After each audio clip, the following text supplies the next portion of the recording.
Bueno, tuvimos los fujimoristas un rol muy trascendente porque éramos mayoría absoluta. Teníamos 44 de 80 miembros del CCD. Y entonces sabíamos de que sobre nuestros hombros recaía la gran responsabilidad de impulsar el trabajo, en primer lugar, más importante, aunque no único, de redactar una nueva constitución, pero a la vez funcionábamos también como Congreso ordinario, es decir, dictando leyes ordinarias, fiscalizando, ¿no? Y representando, por supuesto. Entonces, a mí me tocó siempre desde ya, gracias también a la bancada y al presidente Fujimori, porque él era nuestro líder, ¿no? Y entonces estaba en la presidencia de la República. Y yo fui la secretaria relatora de la Comisión de Constitución, es decir, la comisión principal, junto al doctor Carlos Torres y Torres Lara, que la presidía, y al doctor Enrique Chirino Soto, o sea, dos grandes del derecho y de la vida política, ¿no? Y fue un trabajo muy intenso, trabajábamos de sol a sol, en verdad. Después a mí me ha sorprendido la capacidad que teníamos en ese momento de trabajar y además con la idea no solo de tener pronto la nueva constitución, sino además según el criterio del doctor Torres y Torres Lara, que en un primer momento yo no entendía bien, de lograr que todos los artículos sean lo más consensuados posible. Yo decía, ¿no? A él le decía, pero si nosotros tenemos la mayoría absoluta, ¿por qué no ya empujamos y aprobamos?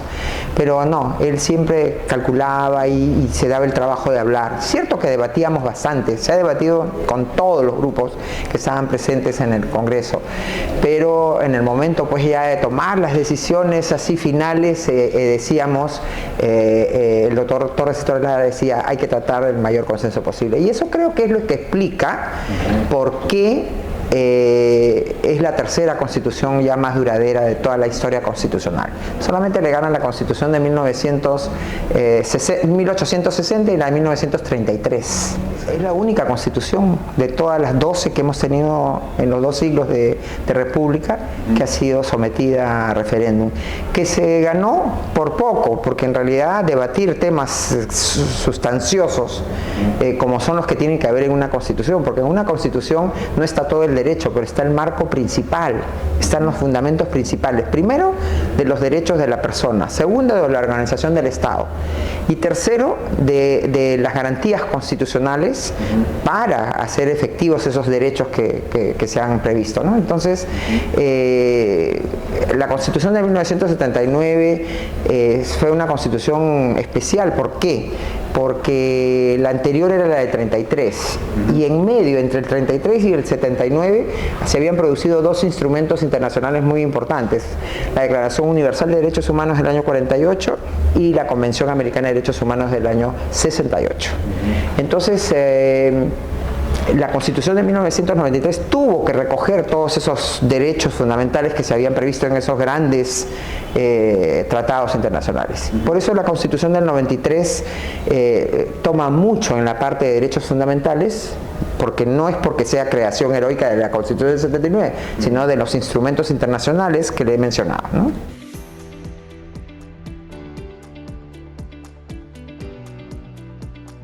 Y bueno, que en primer lugar se trata de una constitución. Las constituciones tienen vocación de permanencia, porque son el marco, constituyen, por eso se llama constitución, constituyen, crean el marco legal de un Estado, ¿no?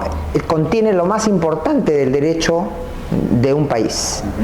Comenzando, como le repito, los derechos fundamentales de la persona, la organización del Estado con los poderes y el juego de pesos y contrapesos entre ellos y sus funciones, y luego las garantías constitucionales, o sea, los mecanismos para lograr que esos derechos fundamentales sean respetados. Y entonces esa Constitución le ha dado estabilidad al país, porque además ha introducido una serie de candados para evitar que los gobernantes se excedan, como por ejemplo, no pueden prohibirnos el tener acceso a moneda extranjera, no pueden apropiarse de nuestros ahorros, el Estado no se puede prestar a sí mismo para efectos del presupuesto, Antes tenía el Estado 100 y se prestaba a sí mismo 900 para gastar 1000. ¿Eso en qué derivó? En la depreciación de la moneda, en la devaluación de la moneda y en la inflación. Estos dos fenómenos que pararon con el gobierno del presidente Fujimori, que heredó un desastre, una quiebra total con una hiperinflación que ha sido la más prolongada en la historia del mundo, y una devaluación en que nuestro dinero no servía para nada, ¿no?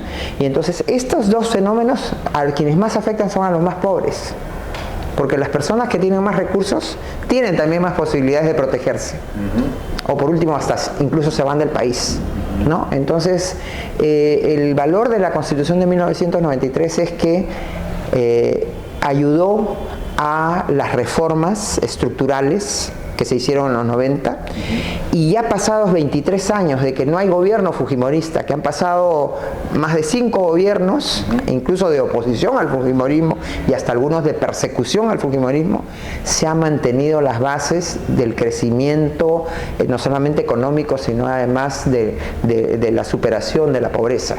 Entonces es una constitución que ha acompañado los resultados mayores en toda la historia del Perú en materia económica y en materia social, ¿no? Entonces, decididamente, eso explica su duración, ¿no? ¿Qué le diría a aquellos que quieren hacer un cambio total a través de una asamblea constituyente? Sí. ¿Qué cosas le podría decir ahí? No, en primer lugar les diría, a ver, díganos qué quieren que cambie. Propónganos un nuevo texto. Ni siquiera lo proponen, no tienen el valor de proponerlo. Porque seguro que lo que quieren es, primero, no defender la vida desde la concepción. Segundo, lo que quieren es hacer que el Estado pueda apropiarse de los bienes de las personas, cosa que es imposible con esta Constitución vigente. Y luego quieren que el Estado siga en el juego ese perverso de prestarse a sí mismo, generar dinero con la maquinita, aparentar que puede gastar, ¿no? Y mientras estaba nuestra moneda y los precios de las cosas la moneda por el suelo y los precios de las cosas por las nubes, ¿no?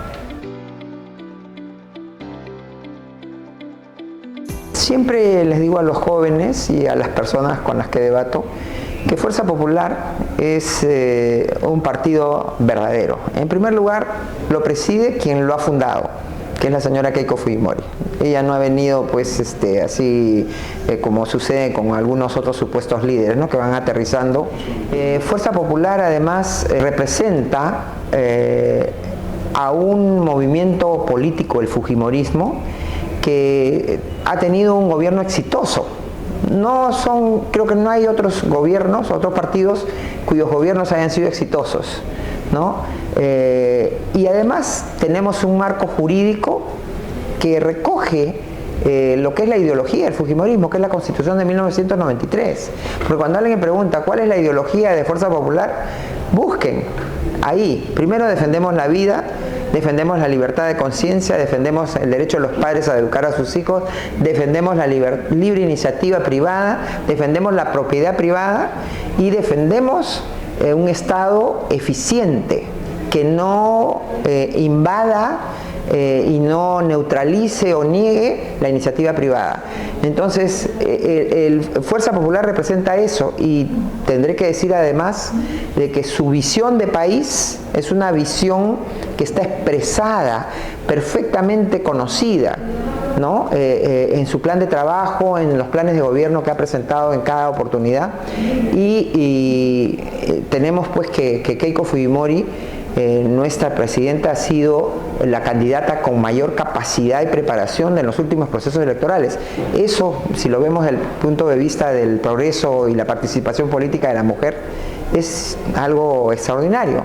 No creo que haya mujer en la historia republicana que haya llegado tan lejos en materia política que Keiko Fujimori, presidenta de Fuerza Popular.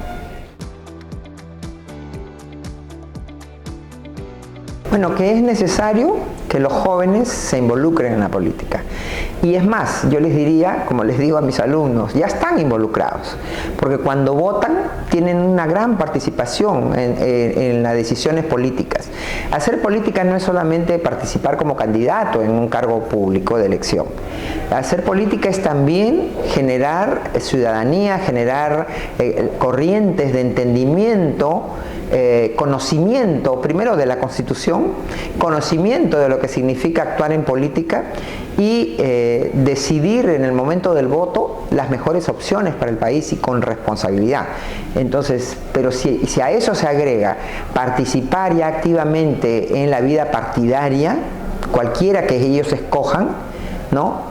Y en la que demuestren identificación, lealtad, compromiso, y pensando siempre más allá de las propias apetencias o más allá de las propias ideas personales, pensando bien en el país. Porque la política y el Estado, la razón de ser de la política y del Estado mismo es servir al bien común. Es decir, que todas las personas, que el ser humano encuentre una situación de bienestar, de libertad, donde pueda ejercer todas sus capacidades, y eso supone también dotarlo de los mecanismos necesarios para hacer florecer esas capacidades, una buena educación, oportunidades de trabajo, respeto a su iniciativa, ¿no? Y entonces sí, los jóvenes se necesitan. Yo ya soy una persona de tercera edad, y entonces digo, se necesita que vengan muchos jóvenes. Pero eso sí, en un equilibrio necesario, porque las personas que tenemos ya cierto recorrido, podemos hablar no por teoría, sino por práctica. Y eso puede ser útil para los jóvenes. A mí me ayuda mucho conversar con los jóvenes, porque a veces me hace revisar mis propios puntos de vista, ¿no? Y a veces también a ellos los hago reflexionar y entender cosas que a veces la edad impide, ¿no? que se puedan conocer fácilmente. Entonces sí, es necesario sangre nueva en los partidos políticos. Por lo pronto en Fuerza Popular estamos abriendo siempre las puertas con la Escuela Naranja, con los distintos programas de capacitación para los jóvenes, porque sabemos que sin los jóvenes no es posible el futuro.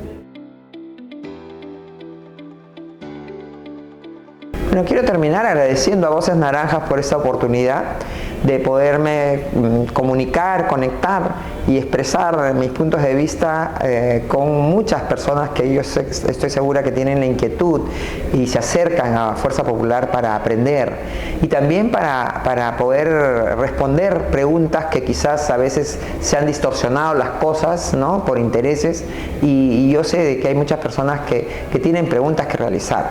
En Fuerza Popular siempre vamos a estar dispuestos a responder, a explicar y también a aprender a la vez que enseñamos, ¿no? Entonces la gente, y no solamente los jóvenes, todas las personas, yo quiero decirles finalmente que la política no es para los políticos profesionales. Todos los ciudadanos hacemos política. Tenemos una llave importantísima que es nuestro voto, e inclusive cuando decidimos no ir a votar estamos tomando una opción política de que otros tomen decisión por nosotros.